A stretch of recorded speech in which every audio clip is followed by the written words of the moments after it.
సుహాసిని. ధవళగిరి రాజైన యశోధన మహారాజు ఆదర్శప్రాయుడైన రాజు.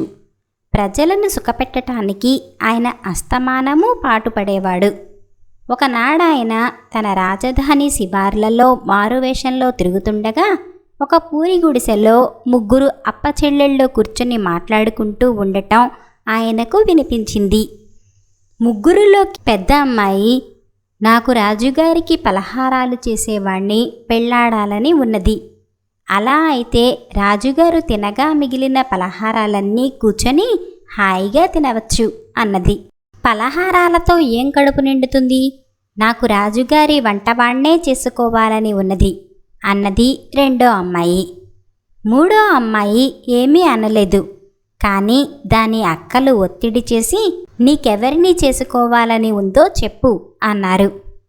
చివరికి ఆమె నాకు రాజుగారినే చేసుకుని రత్నాల వంటి బిడ్డలను కనాలని ఉన్నది అన్నది. ఈ మాటలు విన్న రాజుగారు వారి ముగ్గురి కోరికలు తీర్చటానికి నిశ్చయించి మర్నాడు ఆ అప్పచెల్లెళ్లను పిలిపించాడు. ఒకే ముహూర్తంలో ముగ్గురికి పెళ్ళిళ్ళు అయ్యాయి. అయితే ఆఖరు చెల్లెలి పెళ్ళి రాజుగారితో కనుక అత్యంత వైభవంగా అట్టహాసంగా జరిగింది. తాను రాణిని అయ్యానని ఆఖరు చెల్లెలు గర్వించలేదు. ఆమె తన అక్కలను ఎంతో ఆదరంతో చూసేది. వారికే లోటు రానిచ్చేది కాదు. కానీ అక్కలు మాత్రం తమ చెల్లెలి వైభవం చూడలేక ఎప్పుడూ అసూయతో కుమిలిపోసాగారు. యశోధన మహారాజు మాత్రం తన భార్యను ఎంతో ప్రేమగా చూసేవాడు. ఆమె తక్కువ వంశంలో జన్మించినా ఎంతో ఉదార బుద్ధి, ధర్మగుణం కలది. ఆమె అన్ని విధాలా ఆయనకు తగిన భార్య అని అనిపించుకున్నది. కొద్ది కాలానికి రాణి గర్భవతి అయింది. కన్నే రోజులు వచ్చాయి. ఆమె అక్కలు ఆమెకు స్వయంగా పురుడు పోయవచ్చారు. రాణికి చక్కని మగపిల్లవాడు పుట్టాడు. అది చూసి వాళ్ళు మరింత అసూయపడ్డారు. వారా పిల్లవాణ్ణి ఒక తొట్టెలో పెట్టి రాజభవనం పక్కగా ప్రవహించే కాలువలో వదిలేసి ఒక కుక్కపిల్లను తెచ్చి బాలింతరాలి పక్కలో పెట్టారు. తన భార్య కుక్కపిల్లను ప్రసవించిందని వినగానే రాజుకు గుండె ఆగిపోయినట్టయింది. కానీ ఆయనకు తన భార్య పైన ఆగ్రహం కలగలేదు. రాణిగారి అక్కలు తొట్టెలో పెట్టిన కుర్రవాడు రాజుగారి తోటమాలికి దొరికాడు. సంతానం లేని ఆ తోటమాలి ఆ పిల్లవాడికి సుజాతుడని పేరు పెట్టుకుని పెంచుకోనారంభించాడు. మరుసటి ఏడు రాణి మరొక పిల్లవాడిని ప్రసవించింది. ఆమెకు పురుడు పోసిన అక్కలు ఈసారి ఆమె పక్కలో ఒక పిల్లిని పెట్టి ఆ కుర్రవాణ్ణి కూడా కాలువలో వదిలేశారు. వాడు కూడా తోటమాలికి దొరికాడు.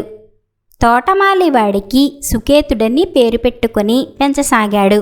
తన రాణి వరుసగా 2 సార్లు గర్భవతి అయి జంతువులను ప్రసవించటం చూసి రాజు చాలా బాధపడ్డాడు. కానీ రాణిపై ప్రేమ గలవాడు కనుక క్షమించాడు.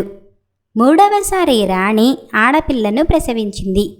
ఆమె అక్కలు ఈసారి ఆమె పక్కలో ఒక ఎలుకను ఉంచి ఆడపిల్లను కూడా నీటిలో వదిలేశారు. ఆ పిల్ల కూడా తోటమాలికి దొరికింది. ఆమె చాలా అందగత్తె.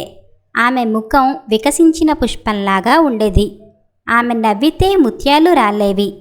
ఆమెకు తోటమాలి సుహాసిని అని పేరు పెట్టుకున్నాడు. ముగ్గురు పిల్లలు ఇంకా చిన్నవాళ్లుగా ఉండగానే తోటమాలి భార్య మరణించింది. అతను రాజుగారి వద్ద కొలువు చాలించుకొని ఆయన ఇచ్చిన సొమ్ముతో ఊరి బయట ఒక చక్కని ఉద్యానవనం నిర్మించుకొని అందులో పెద్ద కుటీరం వేసుకొని తన బిడ్డలను చూసి ఆనందిస్తూ చాలా కాలం జీవించాడు. పిల్లలు ఎదిగి వచ్చే సమయానికి తోటమాలి చనిపోతూ సుహాసినిని ప్రాణంతో సమానంగా కాపాడమని సుజాతుడికి, సుకేతుడికి చెప్పిపోయాడు.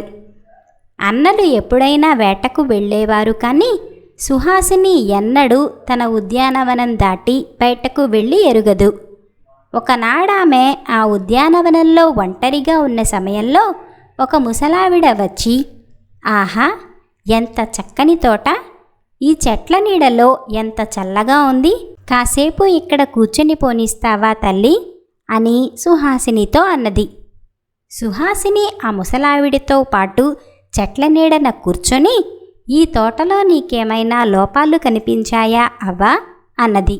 మాట్లాడే పక్షి, పాడే చెట్టు, జీవజలము ఉన్నట్టయితే ఈ తోటలాంటిది ప్రపంచంలో మరొకటి ఉంటుందా తల్లి అన్నది ముసలావిడ.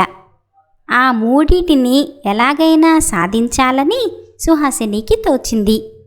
అవి ఎక్కడ ఉంటాయబ్బా అని ఆమె ముసలావిడని ఆత్రంగా అడిగింది.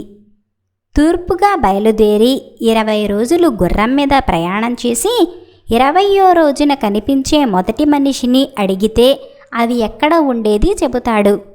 కానీ వాటిని తీసుకురావటం సులభం కాదు అన్నది ముసలావిడ లేచి తన దారిన బయలుదేరుతూ.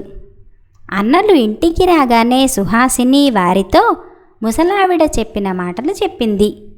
అంతా విని సుజాతుడు, నేను రేపే బయలుదేరి వెళ్ళి వాటిని తెచ్చి మన ఉద్యానవనంలో ఉంచుతాను అన్నాడు. అతను మర్నాడే తన గుర్రం ఎక్కి తూర్పుగా బయలుదేరాడు. అతను 20 రోజులు పగలనక రాత్రనక ప్రయాణం చేసి ఒక అరణ్య మధ్యంలో ఉన్న ఒక పెద్ద కొండ దగ్గరికి వచ్చాడు.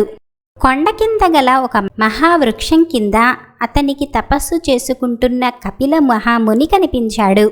ఆ రోజు తనకు కనపడిన మొదటి మనిషి ఆయనే కనుక సుజాతుడు ఆయనను పలకరించి, మునీశ్వర, మాట్లాడే పక్షి, పాడే చెట్టు, జీవజలము ఎక్కడ ఉంటాయో దయచేసి చెబుతారా అని అడిగాడు. అవి ఈ కొండ శిఖరంపైనే ఉన్నాయి, కానీ వాటి కోసం వెళ్ళిన వారెవరూ తిరిగి రాలేదు నాయనా అన్నాడు కపిలుడు. సుజాతుడు భయపడక కొండ ఎక్కసాగాడు. అతనికి దారి వెంబడి నల్లరాతి మనుష్య విగ్రహాలు కనిపించాయి. మనుష్యులే శిలలుగా మారారని అతనికి తెలియదు. కొంత దూరం వెళ్ళేసరికి అతన్ని ఎవరో గదమాయిస్తున్నట్టు భయపెడుతున్నట్టు అనిపించింది. అతను ఆగి అటూ ఇటూ పరీక్షగా చూశాడు. మరుక్షణమే అతను కూడా ఒక శిల అయిపోయాడు. 40 రోజులు గడిచినా తన అన్న తిరిగి రాకపోవటం చూసి సుకేతుడు బయలుదేరాడు. వెళ్ళవద్దని సుహాసిని ఎంత బతిమిలాడినా అతను వినలేదు. అతను కూడా అన్నలాగే కపిలుణ్ణి చూసి ఆయన వద్దంటున్న కొద్దీ కొండ ఎక్కి కేకలు విని భయపడి చుట్టూ తిరిగి చూసి నల్లరాతి శిల అయిపోయాడు. తన అన్నలు తిరిగి రారని రూఢీ కాగానే సుహాసిని హృదయం రాయిలాగా అయిపోయింది. ఆమె కనీసం వారినైనా తెచ్చుకుందామనే ఉద్దేశంతో గుర్రం ఎక్కి బయలుదేరి కపిలుడుండే చోటికి వచ్చింది. ఆమె తన సంగతి యావత్తూ ఆయనతో చెప్పుకొని, మునీశ్వర, నా అన్నలు ఇటుగా వచ్చారా అని కపిలుణ్ణి అడిగింది. వచ్చారు, వారు శిలలైపోయారమ్మా అన్నాడు కపిలుడు. స్వామి, వారిని బతికించుకోవటం ఎలాగా? వాళ్ళు తప్ప నాకు దిక్కులేదు అన్నది సుహాసిని. ఆ కొండ ఎక్కి మాట్లాడే పక్షిని, పాడే చెట్టును, జీవజలాన్ని తెచ్చుకుంటేనే నీ అన్నలను బతికించుకోగలవు. నీవు వాటి కోసం కాక నీ అన్నల కోసం పోతున్నావు కనుక నీకు విజయం లభిస్తుంది అన్నాడు కపిలుడు. ఆమె కొండ ఎక్కేటప్పుడు కూడా కేకలు, అరుపులు వినిపించాయి. కానీ ఆమె వాటికి బెదరలేదు. ఆమె కొండ శిఖరాన్ని చేరుకుని అక్కడ పంజరంలో ఉన్న పక్షిని చూసింది. అదే మాట్లాడే పక్షి. ఆ పక్షి ఆమెకు పాడే చెట్టును, జీవజలం ఉన్న మడుగును చూపింది. పక్షి సలహాపై ఆమె పాడే చెట్టు మండ ఒకటి విరుచుకొని జీవజలం తీసుకుని పక్షితో సహా బయలుదేరింది. ఆమె దారిలో ఉన్న శిలలన్నిటిపైన జీవజలం ఒక్కొక్క చుక్క వేస్తూ వచ్చింది. అక్కడ ఉన్న రాళ్లన్నీ రాజకుమారులుగా మారాయి. వారిలో ఆమె అన్నలు కూడా ఉన్నారు. ముగ్గురూ కలిసి తమ తోటకు తిరిగి వచ్చారు. తోటలోకి మాట్లాడే పక్షి రాగానే ఎక్కడెక్కడి పాడే పక్షులు వచ్చి తోటలో కాపురం పెట్టి సంవత్సరం పొడుగునా పాడసాగాయి. పాడే చెట్టు మండ పాతిపెట్టగానే దాని ఆకులు పాడసాగాయి. ఆ పాట వినటానికి పిల్లవాయువులు తోటను ఆశ్రయించాయి.